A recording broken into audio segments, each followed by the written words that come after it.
মালাইকা, বড় বোনের কাছ থেকে কোন কথাটা শুনে মনে হয় আপু প্লিজ অফ যাও? রাতে ঘুমাতে বলে, অনেক তাড়াতাড়ি ঘুমাতে বলে, তখন বলি যে এটা তো ঘুমানোর বয়স না, এনজয় করার বয়স। দুই বোন একসঙ্গে। মেজাবিন, আমি জানতে চাই আপনার ছোট বোনের কোন গুণটা খুব বেশি ভালো লাগে?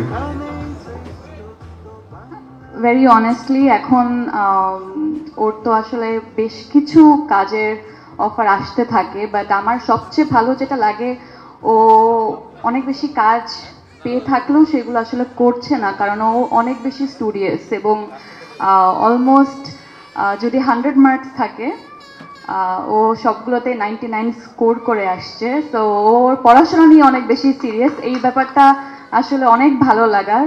কিন্তু পাশাপাশি কাজও করছে, সবার ভালোবাসা পাচ্ছে। আমি শুধু দর্শকের কাছে এটাই চাইবো, সেটা হচ্ছে দর্শক আসলে আমাকে একদম সেই আগে ছোটবেলায় যখন কিছুই পারতাম না দারুণভাবে অ্যাকসেপ্ট করে নিয়েছে। আর মালাইকার ক্ষেত্রেও ওর যদি যোগ্যতা থাকে, ও যদি ভবিষ্যতে ভালো করতে পারে, আমাকে যেমনটা ভালোবাসা দিয়েছে, আমি আশা করব অডিয়েন্স আসলে ওকেও খুব সুন্দরভাবে গ্রহণ করে নেবে, এইটুকুই বলবো। Thank you.